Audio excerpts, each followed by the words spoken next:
Okay. Okay, Be'ezus Hashem. Today's daf is daf ayin. Today's daf is daf ayin. We're going to start from Samach Tes Omud Beis by the Mishnah. Our Mishnah is discussing a man who's literally on his deathbed, and he knows he has a daughter. So what he does was he goes to his attorney and he says, "Here's money. This is my daughter's money. I want you right before she gets married, buy a piece of real estate, a property, and she'll have income for the marriage from this property. But you hold on to money." So what happens? She gets engaged. Okay, she got engaged, and her husband, let's say, is a currency trader. Okay, so she says, to the one holding on to the money, to the attorney, give it to my husband. While we're engaged, he will play around with the money, and then, before we get married, he's going to buy a property. I trust him. So what do you do in that case? So this is what the Mishnah is discussing. Hamashlish moyes lebitoy, someone who gave over money to his attorney, let's say, on behalf of his daughter, and she got engaged. Vihi Imeris, and she says, Ne'emon bali alai, I trust my husband. Give him the money, the cash. And he's going to, invest it a little bit. And then prior to us getting married, he's going to buy a property. The answer is, the attorney should do what the father instructed. Divrei Rab Meir. Rab Meir says the attorney has to do what the father instructed and should not give the money over to the husband. Okay? Now, there is a problem over here. The problem is that even if the attorney went ahead and bought a piece of property, if she really wants to give money to her husband, she can really sell. It. So you're not gaining anything by you're not listening to the girl. Because let's back up for a moment. But the reason why Rab Meir says you have to listen to the father is because he passed away. And there's a mitzvah d'Rabbanan, a person who dies, his last instructions, even if they don't make so much sense, Rab Meir holds you have to keep what he said. So comes along Rabbi Yossi and says, Rabbi Yossi says, I agree with that. If whatever the man before he passed on, whatever he says, we'll try to keep. But here, it doesn't make sense, because even if the attorney bought a piece of property, it's in her name. The deed's going to be in her name. So she could sell it and give the husband the money. Isn't only the whole purpose of the money is to buy a piece of property, a field. He writes to the market, and if she wanted to sell it, so it's as if it's sold from right now, and therefore you're not going to gain anything by buying a piece of property and then having her sell it. So follow, according to Rabbi Yossi, you follow what she says, give it to her fiancé. So the Gemara says, the Mishnah says, when do we say such an item? Bigdola. If she's an old enough person, so that even if the attorney bought a field and it's going to be in her name, she could turn it around and sell it. But according to Rab Meir, ein masa katana klum. A katana, if she's under bas mitzvah, she can't sell real estate at all.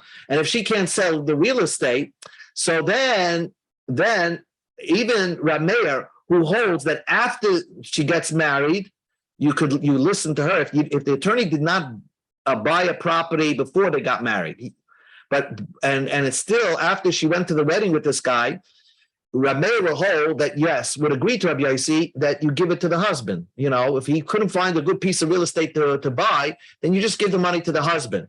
But if she got married and she was a katana, so she wouldn't be able to sell it anymore, because it's not, she can't sell real estate. So then the attorney should hold on to the money and buy a piece of property. So again, there are three steps over here. After marriage, so klor. So I just want you to cap the klor, and then the Gemara is going to just try to come to this conclusion. But basically, I told you the end of the story of the Mishnah. If the lady, after she's married, and the attorney is still holding on to the money, he should give it to her. If he didn't buy a property then, he should give it to her, because it wouldn't make sense for him to buy a property now. She could sell it, right? And the father only commanded the attorney to buy a property if he finds one before she gets married. After she gets married, the money's hers. After she gets engaged, but she didn't get married, according to a mayor, don't listen to her to give it to her fiance to play around with the money. You still look for a property. Rabbi Yossi says it doesn't make sense, because if the attorney finds a property, she could turn around and sell it. So Rabbi Yossi says, you could listen to her and give the money over to her new fiance.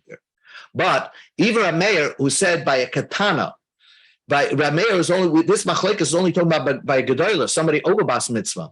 But if we're dealing with a katana, the attorney should hold on to the money until he buys a property, because in that event, the girl herself can never resell the property. So therefore, that's the halacha here. Okay, let's just read the Gemara. The rabbis taught, someone set aside money for his son-in-law, to buy a property for his daughter. Again, the deed is going to be in the daughter's name. The husband's going to eat the rental income. Before the attorney bought a property, give it to my husband.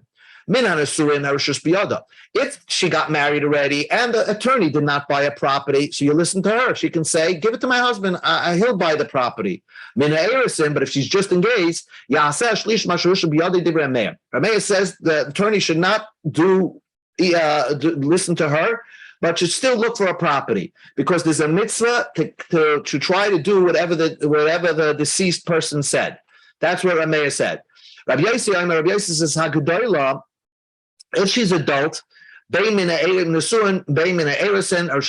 you always, if she's an adult, you always listen to her. Even if she's just engaged, you give it to the husband. Ketana, if she's under bas mitzvah, then the attorney should do what he was appointed to do, is buy a property.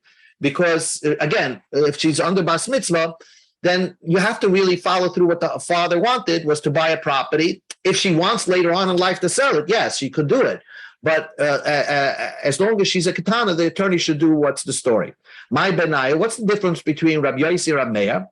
I explained it out, but the Gemara is going to talk it out. Ilema katana menesun ikabenayu. Rabbi Meir saw by Rishus Biyad Vas Rabbi Yossi lemema filim menesun nami. Would you say that Rabbi Meir holds a katana after nesuin?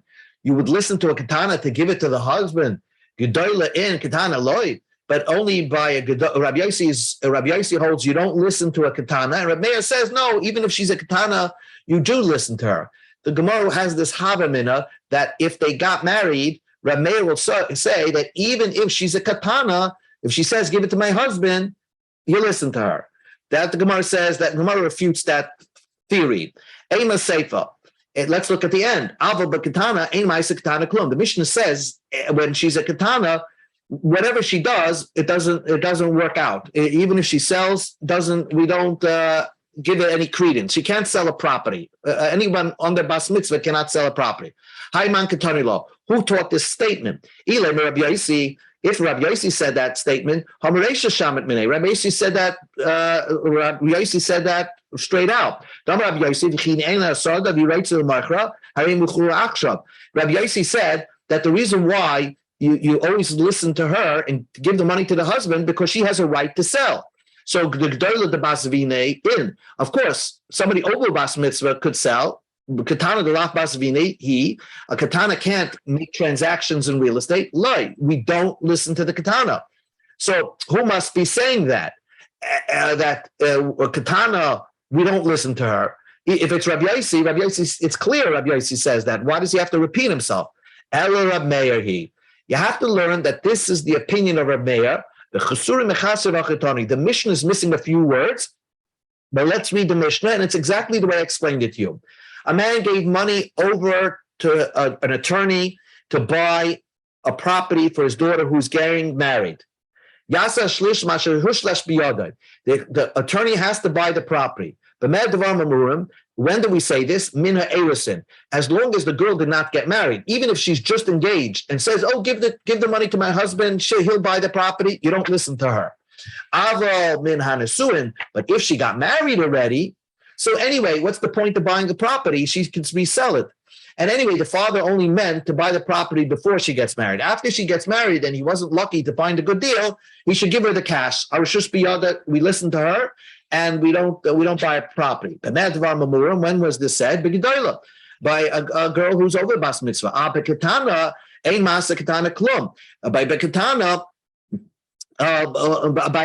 anyone under bas mitzvah, she can't sell properties anyway, so the attorney should buy a property, even if the katana, if she was still under bas mitzvah when she got married, the attorney should hold on to the money and still find a piece of real estate for her.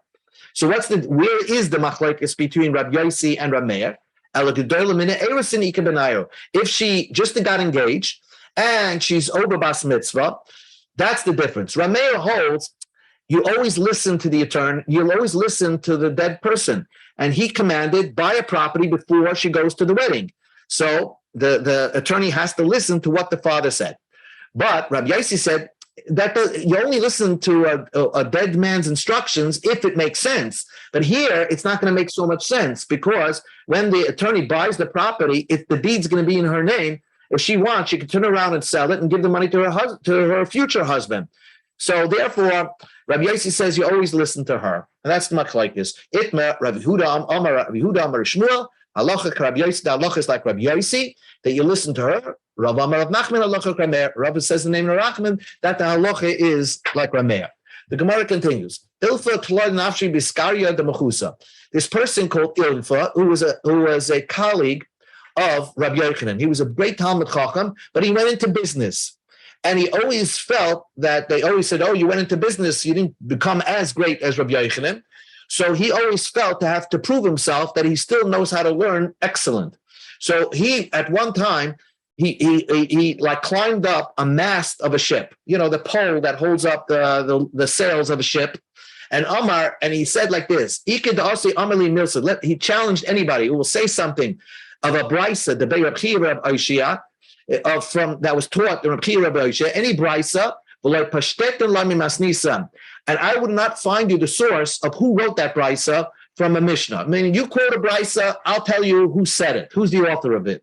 And if I can't tell you, the feeling miskari v'tavana, I'm going to jump from this pole and jump into the water, and maybe I could potentially drown. Of course, he knew how to swim, but the point is that he challenged people to test him. So this person came, an old man came to Ilfa and Tanile said a brisa like this. Here's the brisa, and this is a very interesting brisa. A guy is on his deathbed, okay? And he said, give 1 shekel for my sons to have mezainos every week. So 1 shekel is food for the week from my assets. Again, so that's what he told the executor of his estate, to only give 1 shekel to his sons every week. But what happened was Biden took office and everything went to inflation. What happens if inflation, after the man died, inflation kicked in? And now the cost of food is a seller, nice lamb seller. Then you give a seller because the father said it at his time. But if obviously he doesn't want his kids to starve, so if the prices of food go up, you give a seller. But if he said, don't give them only a shekel. So he was very clear on his instructions. I want my boys to only survive on a shekel no matter what happens. You only give them a shekel. You only give them a shekel. Because he said, al titnu, only give them. I'm very clear on my instruction. And not only that, Bim Omar, if he said, in Mesu Yirshachem Tachtem, if my boys who are not married, and he saw that his kids are not interested to get married, so they're going to die without grandchildren, without having a family. He wants that somebody else to take over his estate, somebody who's not related. So if my son dies, I'm giving all my wealth to somebody, a nephew or something like that. So then, even if prices of food goes up, you always give these people a shekel. Whether he said give them a shekel, whether he said only give them a shekel, don't give them any more than a shekel, you give them a shekel. Because even if the prices of food goes up, by you giving more to the boys, Perhaps the boys are not going to not get married. They're going to die without children, and the Yerusha is going to go to somebody else. So by you giving more to the boys, you're actually taking away from the estate that might belong to a stranger. So the bottom line is, who is the author of this brisa? Well, it's clear instructions from a dead person, and the clear instructions from a dead person, and you have to follow those instructions. Even if he says, I only want my boys to have a shekel. Who's the author? So Amalei, so Ilfa right away said, Hamani, who's the author? You go to Ayin Amar Aleph, Ramehi, the author of the Rice is Rameir. The Amar who said, Mitzvah L'Kaim Diremes, before a person dies, there's an obligation, those that are around him, to try to make true what he commanded. And Rameir is that's the author of that brisa. Amar Rav Chizda Amar Ma'ukva, Rav Chizda commented, in the name of Rav Ma'ukva, Hilkes the halacha is, Bein Shama Tnu, Bein Shama Al Titnu, very fascinating thing. He says whether the father said, give them a shekel, and whether he said, don't give them more than a shekel. So you see, he was very strict that he wanted his kids to survive on a shekel, even if inflation erodes the value of that shekel. We don't follow his instructions. If inflation goes up, you give them a selah. So that's what Mar Ukva said. So the Gemara asks on that psak halacha, how could Mar Ukva paskin that way? Don't we have a rule? Halacha Rameya, the Amma Misal the kind of Rameis. We paskin like Rameya that you have to follow to the strictest terms of what Rameya said. And Rameya said you have to follow what the deceased person's instruction was. Don't give my kids more than a shekel. Answers the Gemara, yes. The halacha is you follow the Divrei Emes, hanamilu b'mini acharinisa. By other matters, you follow the words of the dead person. In this case, the father himself didn't mean it. Which father was only give a kid a shekel and says, oh, this should be your food for the week after I pass away? He would really want you to give them more money. Why was he strict in his instruction? Don't give them more than a shekel. Like I said before we started learning, he wants his kids to eventually get a job and not, to freeload, knowing that they have a big estate behind them and they could always have their needs covered, like they're the family of royals. So he gave clear instructions, but he didn't really mean it. And therefore, if inflation erodes the value of what he said, the executor of the estate has a right to give them more money. Tanan also, we learned in the Mishnah, Hapo'otais, people who are a kid who's like 7 years old, 8 years old, and let's say let's say his father didn't leave any, he just suddenly died. So he could sell off, let's say his father left him a gold watch and cufflinks, whatever he sells or whatever he buys, that's good. Even though, we try not to get ketanim to do transactions. That's when it comes to regard to real estate. But with regards to movable items, their transactions are valid. If they have to be 7 or 8 years old, they can't be like a 3-year-old because they don't understand business. But if they're 7 or 8, they have some intelligence. Their transactions are valid. Amar Raf commented on that Mishnah. That Mishnah is only talking about El Shem Ein Sham El Apotropos. There is no executor of the estate. So the responsibility of the transactions is all on them. If there is an executor of the estate, then their transaction is not valid. Why? Because the executor of the estate is supposed to take care of transactions. They can't get involved and start selling off the items they find in the house. They have to ask the apotropos, the executor. Says the Gemara, how do we know? How did Rafman know that idea? Because our Mishnah says, Ein ma'aseh katana klum. Our Mishnah says that whatever a katana does, any transaction is not valid.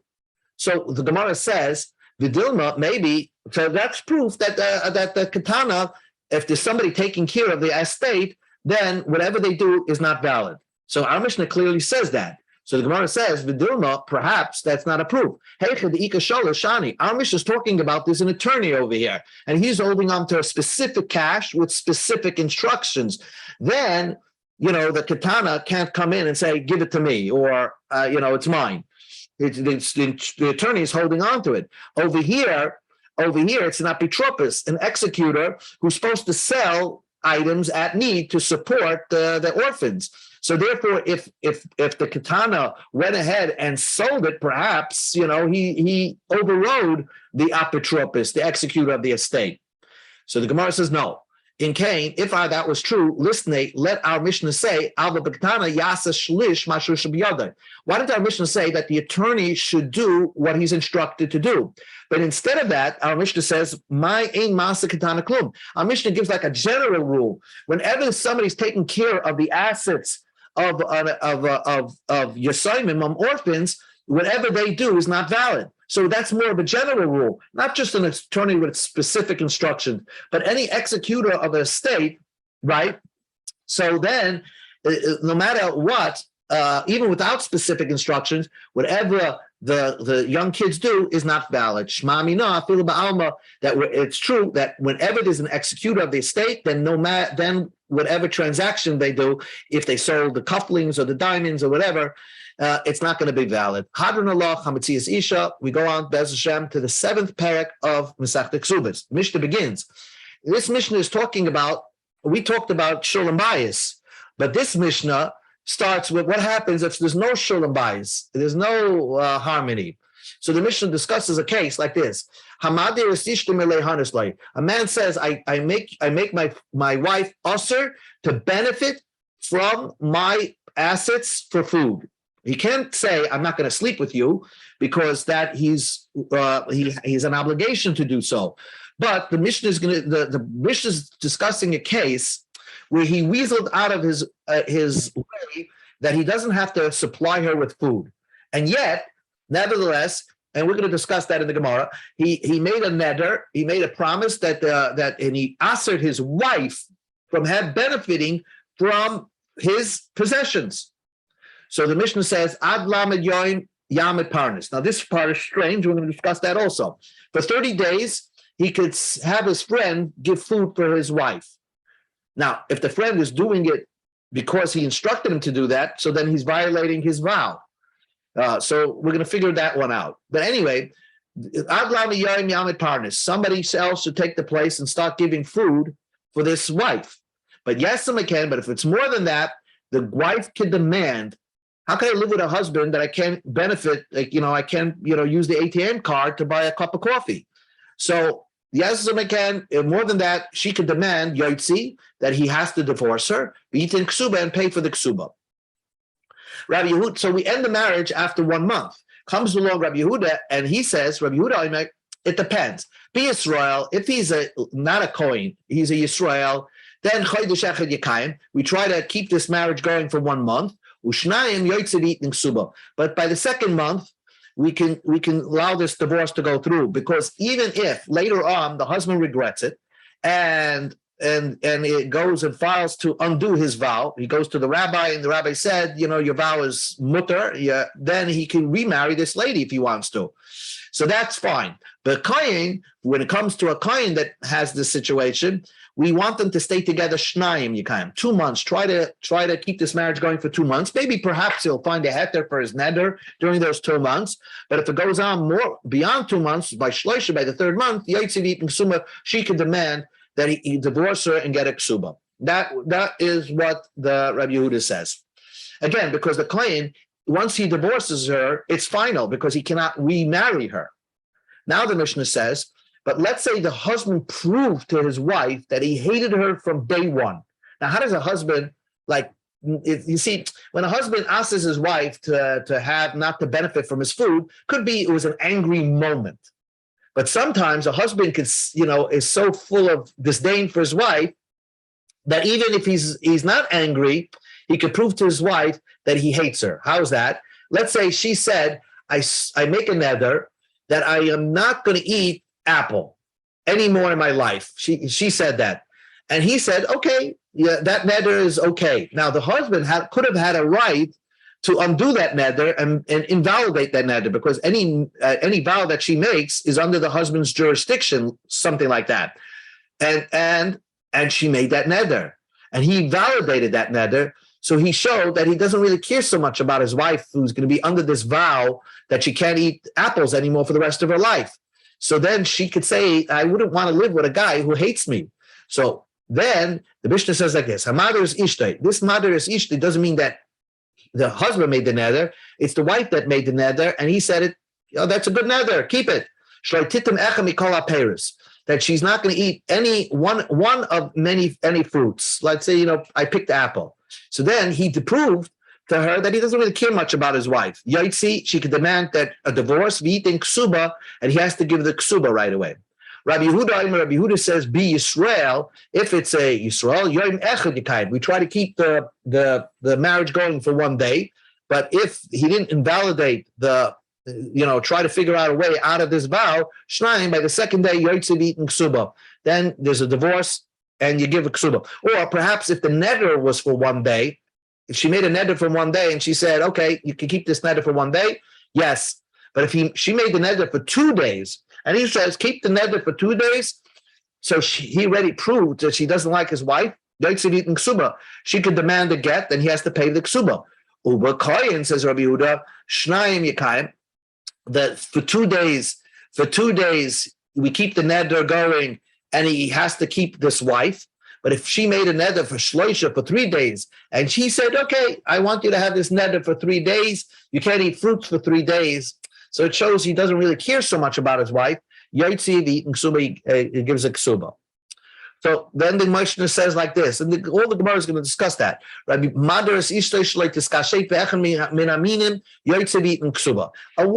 made a neder that, let's say she's not going to use Joe Malone perfume, okay? And she made a neder that I'm not going to use it. And he said, okay, fine. So then, that already showed that he doesn't care if his wife puts perfume on or not. So therefore, she can demand that my husband hates me. I want to get out of this marriage, and he has to divorce her and give her ksuba. Rabbi Yossi says not so. But Anias, if she's a poor woman, then shloi nosan kitzba. Then it has to be a neder that there was no time limit. In other words, that she made a neder and he agreed with that neder that she's never going to put on perfume. So if a poor lady once in a while puts on perfume, and now that she has this neder on her for the rest of her life, that proved that the husband hates her, and therefore she could demand to give a ksuba. But if it's less than a lifetime, or let's say it's a 50-day neder, then that marriage still can remain intact. She can't demand a divorce. Uba ashiris, but if they're rich, and a rich girl always put on perfume throughout her life, then the maximum of that neder is shloishim yom. 30 days she can go without putting on perfume. But beyond that, then we force, then she could demand a get from his wife. So she made a neder for 30 days. I'm not putting on this perfume, and he said, "Okay, you don't want to put perfume on. Okay." That proved to her that that he doesn't like her, and therefore she could demand a get. Okay, now the Mishnah discussed that a man made a neder that his wife cannot benefit from his assets to buy food. She can't buy a cup of coffee. So the Gemara says, isn't a husband required to supply food for his wife? So how could he make a neder? Oh, you can't benefit food. It's written in the Ksuba that you have to give your wife food. Can she say, can he release his obligation by not providing food? The neder is a worthless neder. How could a man promise his wife that you can't take aser his wife from taking from his assets to buy food? We find it a Mishnah that says, if a woman says the opposite, a woman says, I'm not doing laundry, I'm not cooking for you, I'm not making your wool. So she's obligated to work for the husband because that's called Ma'asi Yadayim. Ein Tzarech Lahafa. He doesn't have to, invalidate that vow. That vow doesn't even to begin with. Alma. So we see from that story, since she is obligated to work for the husband, she has no right to undo that obligation by making a neder. I swear I'm not going to work for you. She's obligated to do so. Once you're obligated, you can't make a neder not to do that. In our case also, since a husband is obligated to give his wife food, So how can he have the power to undo his obligation to supply food from his wife by saying, "Oh, I make a neder, she can't have benefit from my assets to buy food"? So what's the pshat in the Mishnah? Ella. So the Gemara attempts to say like this. Our Mishnah is has an implied message. Any marriage, a husband could say, a man could say to his wife, "Don't work for me, and I'm not providing food." Right? You could keep whatever work. You could take a job as a maid by somebody else, keep that wage, but I'm not supplying food. So a man can undo his obligation to feed his wife. So our Mishnah is talking about, we go to Ayin on the base, it's as if he said to eat that you keep your assets, you keep your wages, and I'm not going to obligate you with my food. So the Gemara first doesn't understand it. So then what's the problem over here? She could work for herself. But first the Gemara says like this. Then Isa lahadar Rav Huna Amarav, if let's say you held what Rav Huna Amarav said, the Amar Rav Huna Amarav, then it would work in the opposite case. A woman could say, Yechoyle Isha, the woman has the power to say, Shetoim Labal, to say to her husband, Einin Azaris, don't feed me, and I'm not working for you. In other words, there's a woman who has a big skill. Let's say she could play an instrument, and she makes more money. She could say to her husband, "You have no obligation to feed me, but I'm not working for you." So if that's the case, if she says, "I swear I'm never going to do anything for you. You can't benefit from any of my wages," why doesn't he have that? Why doesn't Brisa say he doesn't have to nullify that vow because it doesn't take effect? It does take effect because Lema, since she had the power to say, "I'm not taking food, and I'm not giving you my wages, whatever I earn," so she can just break that obligation that he has to supply her with food by saying, "Keep your food, and I'm going to keep my salary." Fine, because she says that, so we will say she has the power to say that. So we always say Nasa Kamisha Emeris Lein is even if she didn't say it, we always consider that she has the potential to say that don't feed me and I'm not working for you. And therefore, so why is it when she makes a neder that you cannot benefit from my wage and I'm not depositing it into the joint account? Why does the Mishnah say, "Oh, that vow had no basis to begin with"? Sure, it has a basis to begin with, because since she could potentially say, "I'm keeping my wages and not taking your food," so she has her own power over her own wages, and therefore it's not an obligation for her to give it to her husband, and therefore the vow should take effect. So why does the Mishnah say she doesn't have? Why does that Mishnah say she doesn't have to invalidate that vow? Ella. So the Gemara comes up with our case. Ella loitei menasa. Ella, our Mishnah is talking about ba'oimelo. The reason why our Mishnah says a man could say to his wife, "You cannot buy food in the grocery for my bill." Why? Because our Mishnah is talking about a case where a guy verbally said, "You keep your wages. I'm not supplying with your food." So therefore, that neder is effective. But then there's another question in the Mishnah. The Mishnah says that they have to get divorced. Why? She's keeping her wages. And in fact, the Mishnah says that he should really hire somebody to give her food. But she's keeping her wages. And we're talking about a woman who probably could make a good wage to support herself. So Irachi Parnis Lamala. Why does the Mishnah say that they should get somebody to give her support? Because the husbands can't do it. Why does she need it? Answers the Gemara, but the Lysovka. Maybe our Mishnah is talking about she can't make enough to make ends meet. Maybe she can't make enough for her normal food requirements. So then, Ibu the Lysovka, if our Mishnah is talking about a woman that doesn't make enough for her food requirements, we have the big kasha that starts up again. Then how can he remove himself from that obligation? He has an obligation to supply her food. And if she doesn't make enough, then he has to supply her food. So the neder doesn't take effect. Amar Rav Ashi gives a novel teretz. It's a woman that makes enough, let's say she could supply her basic foods, but she doesn't make enough, let's say, to supply herself sweets or desserts. She makes enough for the basic food requirements, but not enough for the sweets. So the Gemara wants to understand, Hani devarim ketanim heichadami. What's the case of these small sweets that she also needs, and she doesn't make enough to supply herself? Either regila bahu, if she needs it, haragila bahu. If she needs it, she's accustomed to it, he has to supply it for her. She doesn't really need it, panish lamalo. Then why should we get somebody else to supply that for her? Answers the Gemara, like Tzricha, our Mishnah is talking about this. Listen to this. This is the pshat in the Mishnah. Our Mishnah is talking about, again, a woman who makes a wage, but she makes enough to supply herself with devarim gedolim, with her basics, but not for dessert. But the regila b'bei nasha, she before she got married, she always ate these sweets. But when she got married, she gave up the sweets because they're called magalgar. She would eat together with her husband. She gave up eating sweets.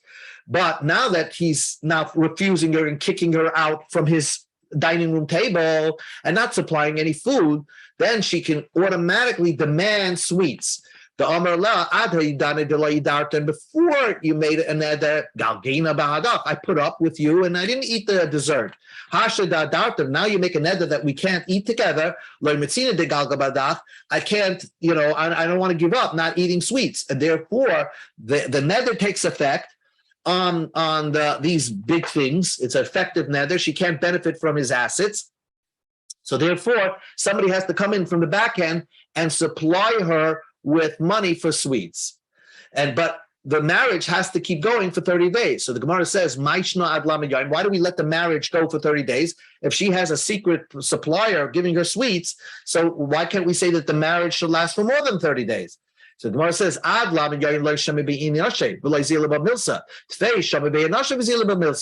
for 30 days, she could hide the fact that she's not eating with her husband at the same dining room table. But then more than that, people hear about it and she's ashamed. And therefore, she could demand from her husband, I don't like this arrangement. And therefore, I could demand the divorce. One more teretz. He made this neder. Really, a man is obligated minatora to supply food for his wife when they got married by the wedding day. But here, there's an obligation for a man if he got engaged and they didn't have a wedding for 12 months. He has to supply midrabanan, supplying her with food, and therefore midairaisa he doesn't have to. Midrabanan he does. So when he makes a neder, I'm not supplying you with food. Midrabanan. Midoraisa, this neder kabichal, because he has no obligation in our Torah to supply herself with food. So the Gemara says that's what our Mishnah is talking about. Sheidir kichi arusa. When he made a neder with your arusa, therefore I'm not giving you food. So the Gemara says arusa niyas lemazayna. Does someone who's engaged can demand food from her husband? I mean, normally a person that's just engaged cannot demand food from her husband. Answers the Gemara, yes. It reached 12 months and he didn't come to the table and make a wedding. If 12 months passed and he didn't get married to her, and therefore she can eat from his and she has to supply food for her. And therefore we let this engagement go on for 30 days under this arrangement where she's not going to be supplied by food by him, but a benefactor will come in secretly send her food. Why do we let this marriage go for 30 days? Because for 30 days, we can say the benefactor will supply her with food. But if it's beyond 30 days, the benefactor is going to back away, and then she's not going to have where she's getting her food. So then she could demand for a get and a ksuba. If you want our Mishnah, again, the Gemara is struggling. How could our Mishnah be talking about a man says, to his wife, you can't eat from my table? So the Gemara answers one last harat. He made a neder when she was an arusa, and she got married. He made a neder, you can't bet, I'm not supplying food, and she got married. So the Gemara says, Nisis, if she got married with this neder that he's not supplying food, let's say there was a prenuptial condition before they got married that he doesn't have to give her food, Hasabra Bakabra, but didn't she accept it? She signed the prenuptial that he doesn't have to supply food. So what's the whole problem over here? The Amra, because our Mishnah is talking about, I thought I could live with a husband that's not supplying with me food. Right now, I think it over. I can't live with a husband that's not going to supply with me with food. So the Gemara says, no. When do we say a prenuptial? You can't back out from that. If the husband has an obvious handicap, and now she regrets it, so then we can invalidate the marriage, so to speak, because she thought she could live with the handicap, and now she can. But if she signed that her husband doesn't have to give her food, and she got married to him, so she signed on it. So the husband has no, obligation for food over here. The two terutzim that we spoke about earlier are the right terutzim. Again, our mission is talking about a man telling her or his wife, you don't have to, I'm not supplying you with food, but it's talking about a wife who could support herself, but not with candies or something like that. And therefore, the vow is effective, but the marriage should not last more than 30 days. Okay, we'll just continue with this discussion tomorrow, B'ez Hashem.